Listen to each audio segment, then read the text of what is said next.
ఎక్కువగా పనిచేస్తుందో మీ అందరికీ తెలుసు. నేను హోమ్ మినిస్టర్ అయిన తర్వాత నారా లోకేష్ గారు ప్రత్యేకంగా గాంజా మీద దృష్టి పెట్టమని చెప్తే ఈగలని టాస్క్ ఫోర్స్ ఏర్పాటు చేసుకొని కల్టివేషన్ అయితే ఏజెన్సీ ఏరియాలో ఆపగలిగాం. కానీ ఇందాక మన గౌరవ స్పీకర్ గారు చెప్పినట్టుగా ట్రాన్స్పోర్ట్ అనేది మనకి ఇటువైపు ఉన్న ఒరిస్సా బోర్డర్ దగ్గర నుంచి కానీ, అదేవిధంగా ఇటువైపు నుంచి చెన్నై బోర్డర్, అటువైపు ఛత్తీస్గఢ్ బోర్డర్, ఇటువైపు నుంచి కొంత మేరకు గాంజా మనకి ట్రాన్స్పోర్ట్ అవ్వడం, ఆ ట్రాన్స్పోర్ట్ కూడా మ్యాక్సిమం మన వాళ్ళందరూ కూడా పట్టుకుంటున్నారు. కానీ ఇక తెలియదు ఏమిటంటే చాలా మందికి 10,000 రూపాయలకు 5,000 రూపాయలకు ఎవరో ఏదో చెప్తే తీసుకొచ్చి ఆ గాంజా ప్యాకెట్ ఒకటి నుంచి ఒక దగ్గరికి పంపిస్తున్నారు.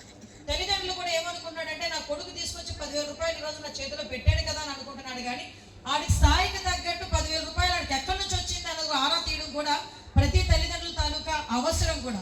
ఎందుకంటే ఏదో రోజు 10,000 రూపాయలు తీసుకొచ్చాడని సంబరపడిన వాడే రేపొద్దున నీ కొడుకు గాంజా కేసులో పట్టుబడ్డాడన్న వినాలి అనుకుంటే కనుక నువ్వు అడగకపోయినా పర్వాలేదు. అంతేగాని ఈరోజు ఎన్డీపీఎస్ యాక్ట్ ఎంత గట్టిగా ఉందంటే ట్రాన్స్పోర్ట్ చేసినా, తీసుకున్నా, ఒకరి దగ్గర నుంచి ఒకరికి ఇచ్చినా, కనీసం చేతితో పట్టుకున్నా కూడా ఈరోజు ఎన్డీపీఎస్ యాక్ట్ చాలా గట్టిగా ఉంది. ఒక్కసారి కనుక లోపలికి వెళ్తే బెయిల్ ఇవ్వడానికి కూడా ఎవరు ముందుకు రావట్లేదు. సంవత్సరాల తరబడి బెయిల్ రాక ఇప్పటికీ కూడా సెంట్రల్ జైల్లో మగ్గిపోతున్న చాలా మంది యువతను నేను చూశాను. వాళ్ళు కేవలం ఆశకి పోయి, అత్యాశకి పోయి ఈరోజు చాలా మంది గంజా కేసులో ఎదుర్కొంటున్నారు. ఇంకో విషయం చెప్పాలి, రౌడీయిజం గురించి సార్ చెప్పారు. ఒక్కసారి మనందరం కూడా చరిత్ర చూసుకోవాలి. గౌరవ ముఖ్యమంత్రి చంద్రబాబు నాయుడు గారు ఈరోజు ముఖ్యమంత్రిగా ఉన్నారు. అటువంటి చంద్రబాబు నాయుడు గారు ఇంతకు ముందు ముఖ్యమంత్రిగా ఉండేటప్పుడే సార్కి తెలుసు ఫ్యాక్షన్ ఏ రకంగా అరికట్టారు. ఫ్యాక్షన్ రాజకీయాల్లో తెలుగుదేశం పార్టీ వాళ్ళు కూడా ఇన్వాల్వ్ అయ్యి ఉన్నారన్నా కూడా ఆ రోజు చాలా సందర్భాల్లో చెప్తుంటారు. భూమా నాగిరెడ్డి గారు లాంటి వాళ్ళని కూడా జైల్లో పెట్టే సందర్భం. అంటే తన మన భేదం లేకుండా ఫ్యాక్షన్ అంచుకోవాలి అనుకున్నారు.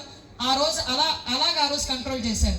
మీ అందరికీ తెలుసు కమ్యూనల్ వైలెన్స్ హైదరాబాద్ లో మాక్సిమం ముస్లిం హిందూ మధ్యలో గొడవలు జరిగినవి కూడా ఎలా అరికట్టారో తెలుసు. ఈ రోజు పెద్ద మనం ఎందరికో చెప్తున్నది రౌడీ మోకల్ని అరికట్టడం. ఆ విషయంలోని కూడా గౌరవ స్పీకర్ గారు మాకు ఫ్రీ హ్యాండ్ ఇచ్చినట్టే. ఎక్కడైనా ఏ నియోజకవర్గంలో ఎవరైనా పట్టుకుంటే మా పోలీసులకు పెద్ద టాస్క్. ఏ ఎమ్మెల్యే ఫోన్ చేస్తారో తెలియదు, ఏ ఎంపీ ఫోన్ చేస్తారో తెలియదు, ఏ మినిస్టర్ ఫోన్ చేస్తారో తెలియదు, వాళ్ళు వదిలేమని చెప్పడానికి. కానీ అక్కడ తప్పు జరిగినా కూడా వాళ్ళు ఫోన్ చేసి వదలమన్నా కూడా వదలట్లేదు, అది వేరే విషయం అనుకోండి. కానీ ఇక్కడ ఈ నాయకుడు తప్పు చేస్తే నా పార్టీ వాడిని లోపలికి తీసుకెళ్ళి కాలర్ కొట్టాడని నేను చెప్పాను చూడండి. దానికి మనందరం హ్యాపీ ఫీల్ అవ్వాలి. దానికి మనందరం కూడా చెప్పడంతో అతను అభినందించాలి. ఎందుకంటే మేము పడుతున్నాం ఆ బాధ.